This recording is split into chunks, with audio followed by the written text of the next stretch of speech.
My roommate said she wanted me to stay away from her friends. She wasn't laughing when she found out why they hung out with her. It started when Vivian moved into my apartment last September. She was everything I wasn't. Effortlessly stylish, always surrounded by people, the kind of person who made parties happen just by existing. Within a week, our tiny two-bedroom had become the unofficial hangout spot for her crowd. They'd show up at all hours, drinking wine on our balcony, blasting music until 2 a.m., leaving their expensive coats draped over my furniture. Vivian would parade them through like she owned the place, never introducing me, barely acknowledging my existence. One night, I came home from my shift at the hospital to find 8 people in our living room. Vivian pulled me aside, her voice dripping with false sweetness. "Could you maybe stay in your room when my friends are over? You're kind of killing the vibe." I was too exhausted to argue. I retreated to my bedroom, listening to their laughter through the walls, wondering what I'd done to deserve being treated like an intruder in my own home. The pattern continued for months. Her friends would arrive, and I'd disappear. I started picking up extra shifts to avoid them. When I was home, I felt invisible. Then Octavia showed up. She was different from Vivian's usual crowd, quieter, observant. She'd smile at me when the others ignored me. One evening, she knocked on my bedroom door. "Can we talk?" she asked, glancing back nervously at the party in our living room. She sat on my bed and took a deep breath. "I need to tell you something about why everyone hangs out here," she said.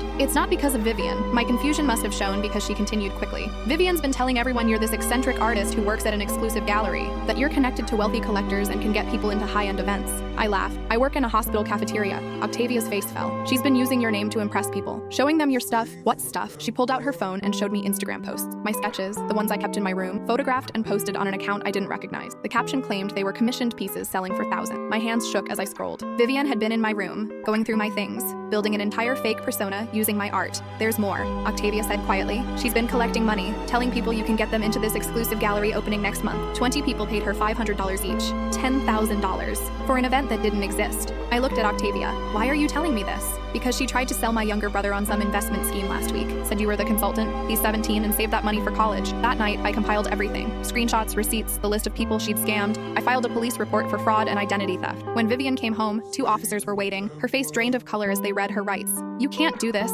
she hissed at me as they let her out. "Those people were my friends." "No," I said calmly. "Those people were my victims. You just delivered them." The next morning, I changed the locks. Octavia helped me box up Vivian's things. Most of her so-called friends vanished when they realized there was no gallery connection, no exclusive events, no return on their investments. But Octavia stayed. She brought her brother over to apologize for nearly falling for Vivian's scheme. We ordered pizza and sat on my balcony, finally able to enjoy it in peace. "Your art really is good though," she said, studying one of my sketches. "You should actually do something with it." 6 months later, I had my first real showing at a community gallery. Nothing fancy, no $1,000 price tags, just honest work, honestly presented. Vivian is facing fraud charges. Last I heard, she's trying to convince everyone this was all a misunderstanding. Some people still believe her, but the 17 people who got their money back, they know better.